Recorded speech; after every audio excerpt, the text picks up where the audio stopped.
ഓണക്കല്ലേ വരുന്നത്. അപ്പോൾ ഓണത്തിന് ഒഴിച്ചു കൂട്ടാൻ പറ്റാത്തൊരു വിഭവമാണ് പുളിയിഞ്ചി. അപ്പം അതിനുള്ള ഇഞ്ചി ഞാൻ ഇവിടെ എടുത്തിട്ടുണ്ട്. ഇത് ചിരണ്ടി കഴുകി വെള്ളത്തിലിട്ടതാണ്.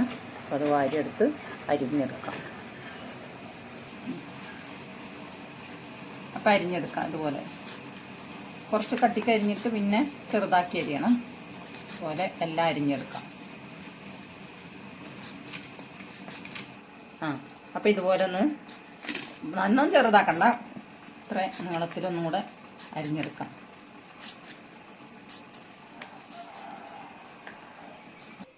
അപ്പോൾ പുളിയിഞ്ചിക്ക് പ്രാധാന്യം പുളിയാണ്. അപ്പോൾ അതാ ഞാൻ കുറച്ചധികം എടുത്തിട്ടുണ്ട്. ഒരു ചെറുനാരങ്ങൻ്റെ വലിപ്പം എന്ന് പറഞ്ഞാൽ 2 ചെറുനാരങ്ങൻ്റെ ഉരുള പോലെ വലിപ്പം പോലത്തെ വലിപ്പമുണ്ട്. അതിൽ കുറച്ച് വെള്ളം ഒഴിച്ച് വെക്കാം കുതിരാൻ.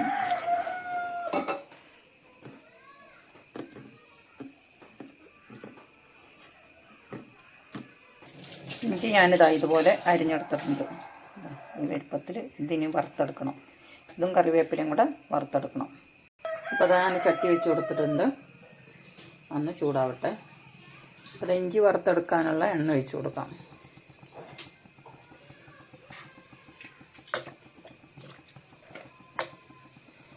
അത് ഇഞ്ചിയും കറിവേപ്പിലയും ഇട്ട് കൊടുത്തിട്ടുണ്ട്. അത് നല്ലപോലെ ബ്രൗൺ കളറിൽ വറുത്തെടുക്കാം.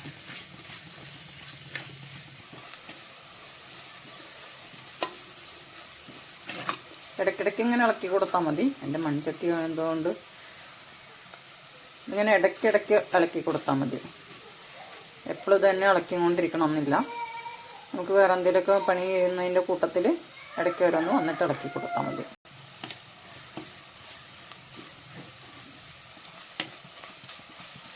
ഇതാ ബ്രൗൺ കളർ ആവാനായി. കുറച്ച് നേരം കൂടെ ആവട്ടെ. അപ്പോൾ ഇതാ ബ്രൗൺ കളറായിട്ടുണ്ട്.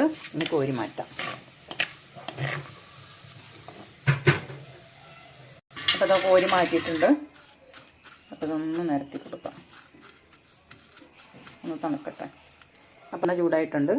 1/2 സ്പൂണ് കടുക് ഇട്ട് കൊടുക്കാം. പച്ചമുളക് ഇട്ട് കൊടുക്കാം. കറിവേപ്പില ഇട്ട് കൊടുക്കാം. ഒരു 1/4 സ്പൂണ് മഞ്ഞൾപ്പൊടി ഇട്ട് കൊടുക്കാം.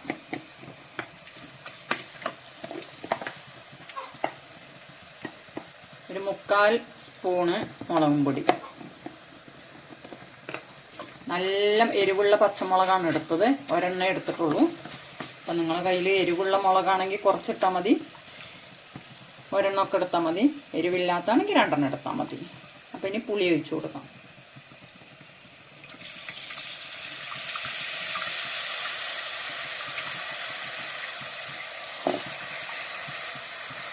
ഇപ്പോൾ പുളി ഒഴിച്ചു.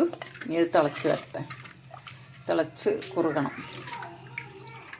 ഒരു സകല ഉപ്പിട്ട് കൊടുക്കാം. മധുരം ചേർക്കുന്നതുകൊണ്ടേ സകല ഉപ്പിട്ടാൽ മതി. മധുരം ബാലൻസ് ചെയ്ത് നിൽക്കാനാണ്. പിന്നെ പുളിക്കകത്ത് ഉപ്പിട്ട് കുഴച്ച പുളിയാണെങ്കിൽ നോക്കിയിട്ട് വേണം ചേർക്കാൻ. ഞാനിവിടെ കുരുക്കുത്തി ഉപ്പിട്ട് കുഴച്ച് ഭരണിയിലാക്കി വെച്ച പുളി ആയതുകൊണ്ട് കുറച്ച് ഉപ്പ് ചേർക്കുന്നുള്ളൂ. ബാക്കി നോക്കിയതിന് ശേഷം ചേർക്കാം. ഇനി ശർക്കര ഒഴിച്ച് കൊടുക്കാം. ഞാൻ ശർക്കര ഒഴിക്കുകയാണ് ചെയ്തത്, പൊടിക്കല്ല ചെയ്തത്. ഇപ്പം ഒരു 3 അച്ച് ശർക്കരയാണ് ഞാൻ എടുത്തത്. അപ്പം അത് ഒരിക്കെടുത്തിട്ടുണ്ട്. അത് ഒഴിച്ച് കൊടുക്കാം. അപ്പം ഇതിൽ കല്ലൊന്നും ഇല്ലാത്തതുകൊണ്ടാണ് ഞാൻ അരിക്കാത്തത്.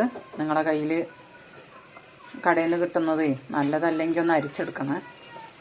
അല്ലെങ്കിൽ പൊടി ചേർത്താലും മതി, ഉരുക്കി ചേർത്താലും മതി. ഉരുക്കി ചേർക്കുമ്പോൾ ഇച്ചിരി വെള്ളം ഉണ്ടാവുന്നുള്ളൂ. പൊടി ചേർക്കുമ്പോൾ പെട്ടെന്ന് കുറുകി കിട്ടും.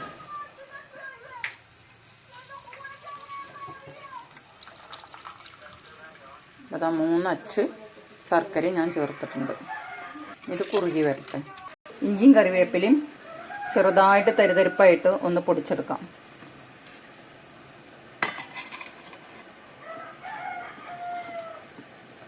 അപ്പം ഇതുപോലെ ഇതാ തരിതരിപ്പായിട്ട് പൊടിച്ചെടുത്തിട്ടുണ്ട്. ഇത്രയും പൊടിച്ചാൽ മതി. ഇതാ ഇത്രയും കുറുകിയിട്ടുണ്ട്. മൺചട്ടി ആയതുകൊണ്ട് തിളച്ചുകൊണ്ടേയിരിക്കും. ചെറു തീയിലുമാണ് വെക്കാനും. ഈ പരുവാകുമ്പോൾ ചെറു തീയിൽ വേണം വെക്കാൻ, അല്ലെങ്കിൽ മൺചട്ടിൻ്റെ പുക കയറും. അപ്പോൾ പൊടി ഇട്ട് കൊടുക്കാം.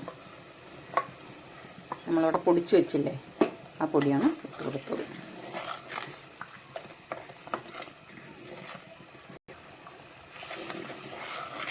ഇത് കുറുകി വരുന്നു.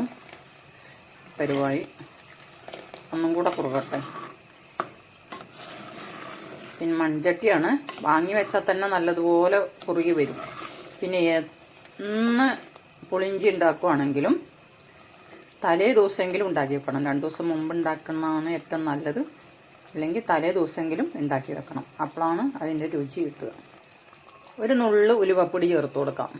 സ്പൂണിൻ്റെ അത് നമ്മൾ പുളിഞ്ചി എത്രയാണോ ഉണ്ടാക്കുന്നത് അതിനനുസരിച്ച് സകലം പുളിഞ്ചിയല്ലേ ഉണ്ടാക്കിയുള്ളൂ. അപ്പോൾ അതിനനുസരിച്ച് ഉണ്ടാക്കി കൊടുക്കുക. അതിനനുസരിച്ച് ഉലുവപ്പൊടി ഇട്ട് കൊടുത്താൽ മതി. പിന്നെ കായപ്പൊടി ഇഷ്ടമുള്ളവർക്ക് കായപ്പൊടി ചേർക്കാം. ഞാൻ കായപ്പൊടി ചേർത്തിട്ടില്ല. അപ്പോൾ അതാ ഇത്രയും കുറുകിയിട്ടുണ്ട്. ഇത്രയും കുറുകിയാൽ മതി. മൺചട്ടിയല്ലേ, ഇനി അത് മൺചട്ടിയിലിരുന്ന് വറ്റിക്കോളും. അത് വാങ്ങി വെക്കാം. അപ്പോൾ അതാ വാങ്ങി വെച്ചിട്ടും തിളച്ചുകൊണ്ടിരിക്കുകയാണ്. അപ്പോൾ അത് നിങ്ങൾക്ക് എൻ്റെ വീഡിയോ നിങ്ങൾക്ക് ഇഷ്ടപ്പെട്ടാൽ ഷെയർ ചെയ്യണേ, ഒന്ന് സബ്സ്ക്രൈബ് ചെയ്യണേ, ഒരു ലൈക്ക് അടിക്കണേ. അപ്പോൾ ഓണമൊക്കെ അല്ലേ വരുന്നത്.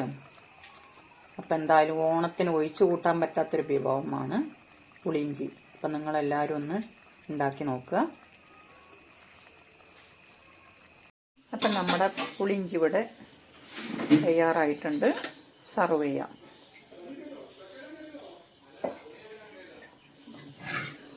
ഇത്രയും കുറുകിയിട്ടുണ്ട്. ഇതാ നമ്മുടെ പുളിയിഞ്ചി ഇവിടെ സർവ് ചെയ്തിട്ടുണ്ട്.